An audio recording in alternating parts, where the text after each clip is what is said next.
Hi കൂട്ടുകാരെ, കഴിഞ്ഞ ദിവസം നടക്കാൻ പോയപ്പോൾ ഞങ്ങൾക്ക് വഴിയിൽ കിടന്നൊരു സാധനം കിട്ടി കേട്ടോ. എന്താണ് നിങ്ങളെ കാണിച്ചു തരാം. ഇതാണ് സംഗതി. ഇതെന്താണെന്ന് ആദ്യം എനിക്ക് മനസ്സിലായില്ല, പക്ഷെ പെട്ടെന്ന് തന്നെ എനിക്ക് കത്തി കേട്ടോ. എല്ലാവർക്കും പരിചയമുള്ളൊരു സാധനം തന്നെയാണിത്. എന്താണെന്ന് ഞാൻ വീഡിയോയുടെ ലാസ്റ്റ് പറഞ്ഞുതരാം കേട്ടോ. എന്തായാലും കണ്ടിട്ടൊരു പ്രത്യേകത തോന്നിയതുകൊണ്ട് ഞാൻ കുറച്ചെണ്ണം ഇങ്ങനെ പെറുക്കിയെടുത്തുകൊണ്ട് പോകുന്നു കേട്ടോ. അപ്പോൾ ഇതുകൊണ്ട് ചെയ്തൊരു ക്രാഫ്റ്റാണ് ഇന്നത്തെ വീഡിയോ. ആദ്യം തന്നെ ഞാനതൊന്ന് വൃത്തിയാക്കി എടുത്തു. എന്നിട്ട് അതിലൊന്ന് പെയിൻറ്റ് ചെയ്ത് കൊടുക്കുകയാണ്. റെഡ് കളറിൽ ആക്രിലിക് പെയിൻറ്റാണ് അടിച്ചത് കേട്ടോ. അപ്പോൾ ഇതിൻ്റെ ഇടയിൽ കൂടെ എല്ലാ ദിവസവും പറയാറുള്ളൊരു കാര്യം തന്നെയാണ്, വീണ്ടും പറയട്ടെ. നമ്മുടെ ചാനൽ ആദ്യമായിട്ട് കാണുന്നവരുണ്ടെങ്കിൽ, അതുപോലെ തന്നെ ചാനൽ സബ്സ്ക്രൈബ് ചെയ്യാതെ വീഡിയോ കാണുന്നവരുണ്ടെങ്കിൽ ഒന്ന് സബ്സ്ക്രൈബ് ചെയ്ത് സപ്പോർട്ട് ചെയ്യണേ. അങ്ങനെ നമ്മൾ എല്ലാ കായലും പെയിൻറ്റ് അടിച്ച് കൊടുക്കുകയാണ്. അപ്പോൾ എല്ലാത്തിലും ഒരേ കളർ അടിക്കാതെ 2 കളർ അടിച്ചാലോ എന്ന് ഇടയ്ക്ക് തോന്നി. അതുകൊണ്ട് തന്നെ കുറച്ചെണ്ണത്തിൽ റെഡും പിന്നെ വന്ന കുറച്ചെണ്ണത്തിൽ നമ്മൾ ഓറഞ്ചുമാണ് അടിക്കുന്നത്. എന്താണ് ഉണ്ടാക്കാൻ പോകുന്നതെന്ന് മനസ്സിലായവരുണ്ടെങ്കിൽ ഒന്ന് കമൻറ്റ് ചെയ്തോളൂ കേട്ടോ.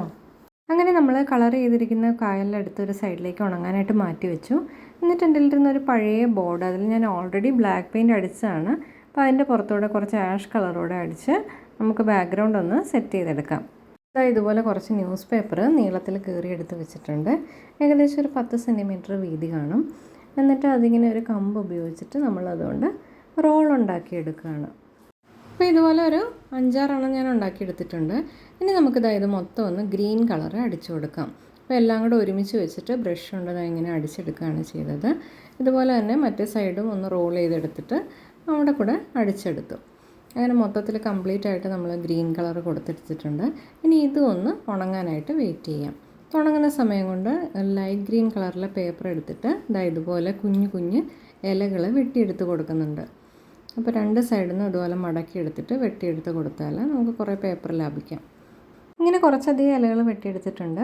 ഇനി നമുക്കിതെല്ലാം കൂടെ നമ്മുടെ ബോർഡിലൊന്ന് അറേഞ്ച് ചെയ്ത് കൊടുക്കാം. ആദ്യം നമ്മുടെ ഈ തണ്ടൊന്ന് വളച്ചെടുത്തിട്ടുണ്ട്. എന്നിട്ട് ഒരു സൈഡിൽ പശ തേച്ച് ഇങ്ങനെ ഒട്ടിച്ച് കൊടുക്കുന്നുണ്ട്. വേസ്റ്റ് മെറ്റീരിയൽ കൊണ്ട് ചെയ്ത കുറച്ച് വാൾ ഡെക്കർ വീഡിയോസ് നമ്മുടെ ചാനലിൽ ഓൾറെഡി അപ്ലോഡ് ചെയ്തിട്ടുണ്ട്. അപ്പോൾ ഇപ്പോൾ മോഡിൽ വരുന്ന ലിങ്കിൽ ക്ലിക്ക് ചെയ്താൽ നിങ്ങൾക്കത് കാണാൻ പറ്റും കേട്ടോ. അങ്ങനെ നമ്മൾ തണ്ടൊക്കെ ഏകദേശം ഒട്ടിച്ച് കഴിഞ്ഞിട്ടുണ്ട്. ഇനി എക്സ്ട്രാ വരുന്ന ലെങ്തൊക്കെ ഒന്ന് കട്ട് ചെയ്ത് കളയാം. എന്നിട്ട് നേരത്തെ പെയിൻറ്റ് ചെയ്ത് വെച്ചിരിക്കുന്ന കായ ഉണങ്ങിയിട്ടുണ്ട്. അപ്പം നമുക്ക് അത് ഓരോ തണ്ടിൻ്റെ അറ്റത്തായിട്ട് ഇങ്ങനെ ഒട്ടിച്ചു കൊടുക്കാം. ഒട്ടിക്കാനായിട്ട് ഫെവിക്കോളാണ് ഉപയോഗിക്കുന്നത്. ഫെവിക്കോൾ ധാരാളം മതിയാവും, അതുകൊണ്ട് നന്നായിട്ട് ഒട്ടും. അപ്പം നമ്മളിങ്ങനെ ഓരോന്നായിട്ട് ഒട്ടിച്ചൊട്ടിച്ച് കൊടുക്കുകയാണ്. നമ്മൾ 2 കളറിൽ പെയിൻറ്റ് ചെയ്ത് വെച്ചായിരുന്നല്ലോ, അപ്പോൾ രണ്ടും ഇങ്ങനെ മിക്സ് ചെയ്ത് അറേഞ്ച് ചെയ്ത് ഒട്ടിച്ചു കൊടുക്കുകയാണ്.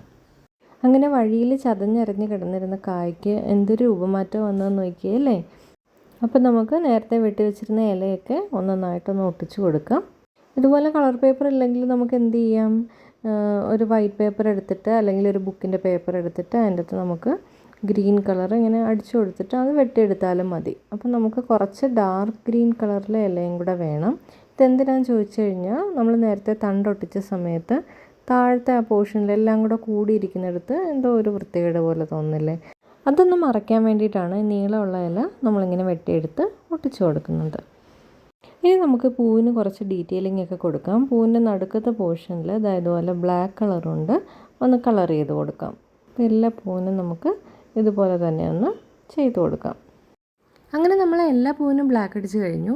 ഇനി നമുക്ക് ചെയ്യാനുള്ളത് ഈ ബ്ലാക്കിന് ചുറ്റും വൈറ്റ് കളർ കൊണ്ട് ചെറിയ ചെറിയ ഡോട്ട്സ് ഇട്ട് കൊടുക്കാം. ഇപ്പം നമ്മുടെ പൂക്കൾക്ക് ഏകദേശം ലുക്ക് വന്നെന്ന് തോന്നുന്നു. നിങ്ങൾക്ക് എന്താ തോന്നുന്നത്? അങ്ങനെ നമ്മൾ എല്ലാ പൂവിനും തന്നെ ഏകദേശം പെയിൻറ്റ് ചെയ്ത് കൊടുത്തിട്ടുണ്ട്. ഇതിപ്പോൾ എന്ത് പൂവായിട്ടാണോ തോന്നുന്നത്? പോപ്പി പൂവിനോടൊക്കെ ഏകദേശം സാമ്യമുണ്ടെന്ന് തോന്നുന്നല്ലേ. ഇതുപോലെ ഒരുപാട് ക്രാഫ്റ്റ് വീഡിയോസുള്ള എൻ്റെ ഫസ്റ്റ് ചാനലിലൂടെ ഞാൻ നിങ്ങളെ എൻ്റെ ഇടയ്ക്കൊന്ന് പരിചയപ്പെടുത്തുകയാണ് കേട്ടോ. ചാനലിൻ്റെ പേര് ക്രാഫ്റ്റ്മെറിൻ എന്നാണ്.